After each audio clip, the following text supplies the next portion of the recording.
paliko vaikiną. Vaikinas Martynas per vidurį kino, mergaitė prie durų stabdyti mėgino.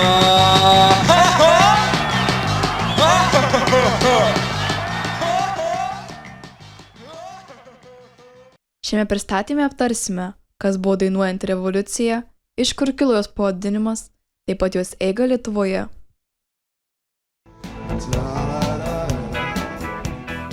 Dainuojanti revoliucija – tai periodas nuo 1987 iki 1991 metų, kai Baltijos valstybėse buvo siekiama nepriklausomybės nuo SSRS. Pavadinimas kilo nuo tuo metu vykusių gausių mitingų, kurių metu buvo dainuojamos įvairios dainos. Terminą dainuojanti revoliucija pirmasis pavartojo Estijos visuomenės veikėjas, menininkas Hansas Valkas. Komentuodamas spontanišką minios dainavimą 1988-aisiais, kai Tarno dainų šventės metu žmonės atliko tradicinės estų dainas. Muzika tapo pagrindinė išraiškos forma, kuria buvo perteikiamos nepriklausomybės ir nacionalizmo idėjos. Pavyzdžiui, buvo kuriama nauja muzika, turinti tiesioginės ar metaforiškas politinės prasmes. Tradicinė nacionalinė muzika buvo dainuojama vien dėl to, kad ji nacionalinė, ne rusiška. Buvo dainuojama ir atliekama uždrausta muzika, pavyzdžiui, rokas. Roko maršo metu Lietuvos klausytojų ausis pasiekė sunkusis metalas, grupė Katedra, pankrokas Biks, rokas grupė Fojė su Andriu Mamontovu.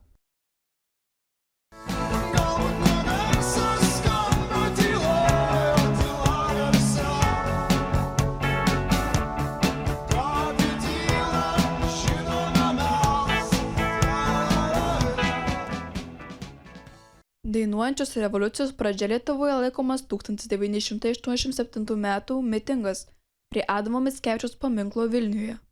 Mitinge dalyvavo apie 800 žmonių.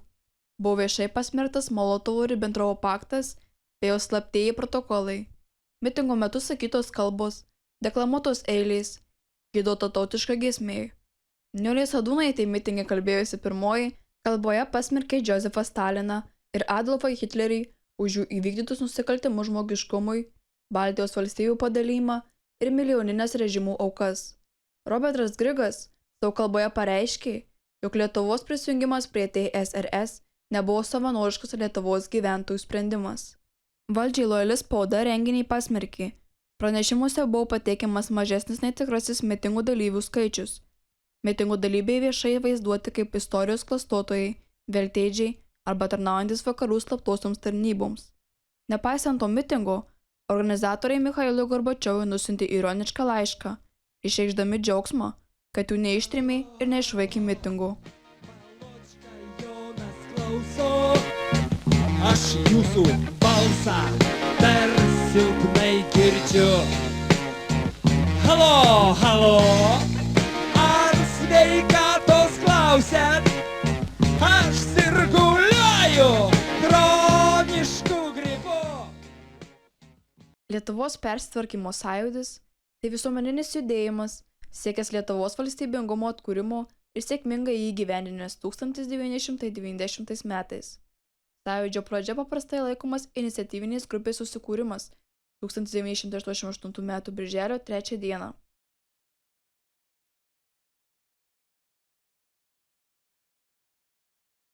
Artūras Skučas, kuris yra Marcelijaus Martinaičio žentas, kaip jisai pasinaudoja irgi labai svarbiomis pažintimis iš, kaip jisai sako, pasiėmiau uošvio užrašų knygutę ir ėjo per tą visą tokių dorų, teisingų, inteligentų sąrašą ir žiūrėjo, kuriuos galima kviesti. Sako, kurių nežinojau, taip jau labai gerai, tai klausė uošvio, kad jis pasakytų, ar čia yra tas žmogus ar ne tas, kuris tiktų, sakykime, tokiam dalykui.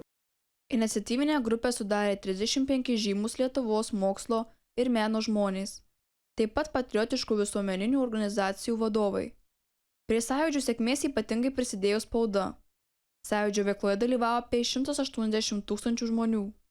Iš pradžių LPS deklaravo kultūrinio atgimimo, demokratizavimo ir ekonominio savarankiškumo siekius, bendradarbiavo su Lietuvos komunistų partija. Nuo 1988 metų lapkričio mėnesio Lietuvos persitvarkymo sąjūdis užėmė savarankišką politinę poziciją, vis labiau tolo nuo komunistų partijos ir 1989 m. vasario 16 d. viešai deklaravo, kad judėjimo pagrindinis siekis yra nepriklausomos Lietuvos Respublikos atkūrimas. Taip jis tapo opozicija LKP, kuri dar apie pusmetį kartojo perestroikos lozungus apie atsinaujinančią Sovietų sąjungą. Už pusės metų, 1989 m. rugpjūčio 6 d.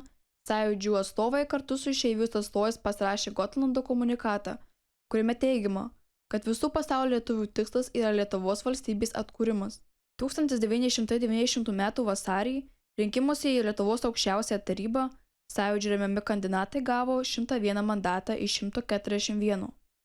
Būtent Sąjūdžio deputatų balsai nulėmė 90 metų kovo 11 valstybės atkūrimo aktų priėmimą. Sesės iš miego kyla jau apginti savo garbės.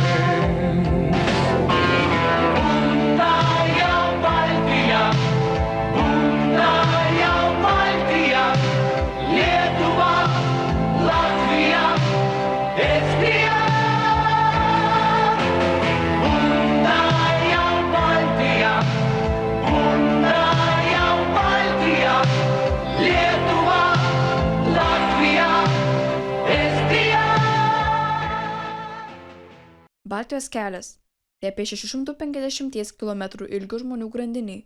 89 m. rugpjūčio 23 d.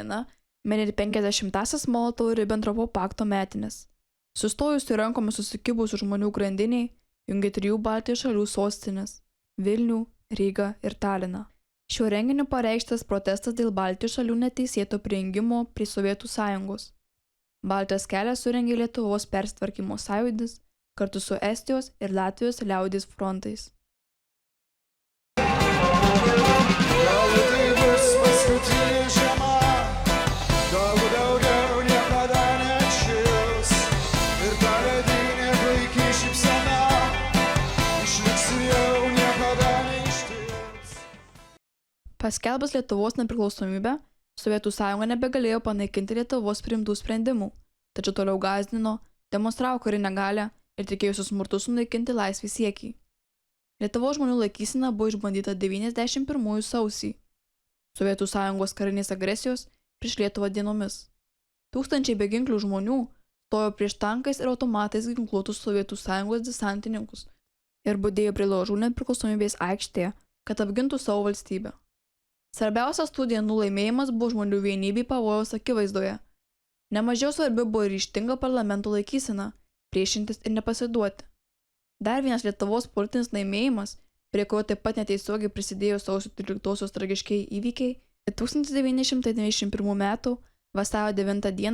įvykęs plebiscitas, kuriame dalyvavo 3/4 Lietuvos piliečių ir daugiau negu 90% jų pasisakė už nepriklausomą demokratinę Lietuvos Respubliką.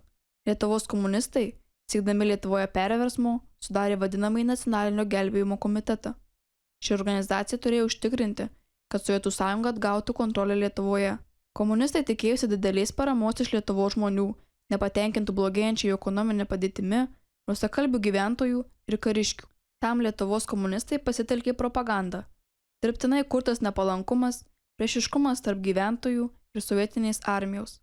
Propaganda teigė, kad grįžus Sovietų sąjunga panaikins ekonominę blokadą. Valstybės perversmo bandymas pareikalavo taikių gyventojų aukų. 14 žmonių žuvo, 702 sužeisti. Taip pat padarė didelių materialinių nuostolių.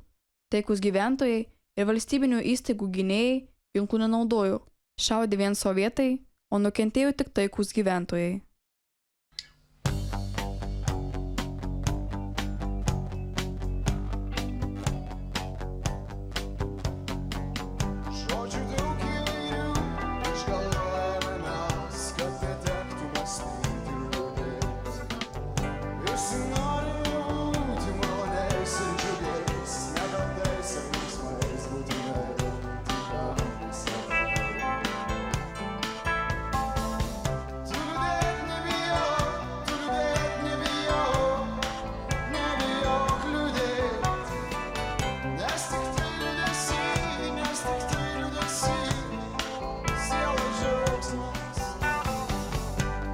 Žodžių skambių ir juokingai kvailų mes sustatome daug